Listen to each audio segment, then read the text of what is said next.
حلال رزق ایک عبادت۔ سلیم ایک ایماندار انسان تھا جو ایک چھوٹے سے قصبے میں رہتا تھا۔ اس کے پاس کچھ بھینسیں اور چند بکریاں تھیں۔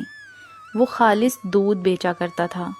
وہ دودھ میں پانی یا کوئی اور چیز نہیں ملاتا تھا اور نہایت سستے داموں میں دودھ فروخت کرتا۔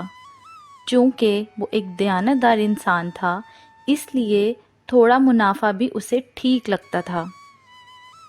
پورے گاؤں میں سلیم کی دکان کا دودھ بہت مشہور تھا۔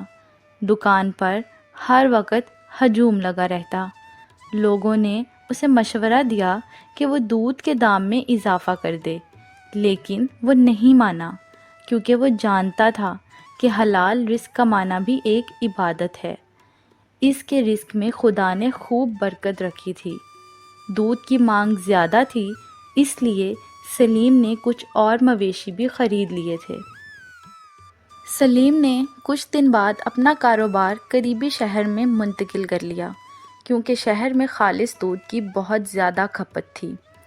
اس نے شہر میں ایک مناسب سا گھر اور مویشیوں کے لیے احاطہ کرائے پر لیا۔ وہاں ان کی سوچ سے زیادہ بھی انہیں سراہا گیا۔ کرائے کی جگہ اور اپنا ذاتی گھر بھی خرید لیا۔ دکان کی شہرت دور کے علاقوں تک پھیل گئی۔ طلب بڑھی تو امیر لوگوں کے علاقوں میں بھی شاخیں قائم کر لیں۔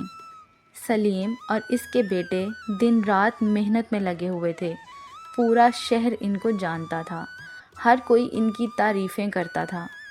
سلیم نے اپنا وہی اصول رکھا کہ نہ ملاوٹ کرے گا اور نہ زیادہ منافع لے گا۔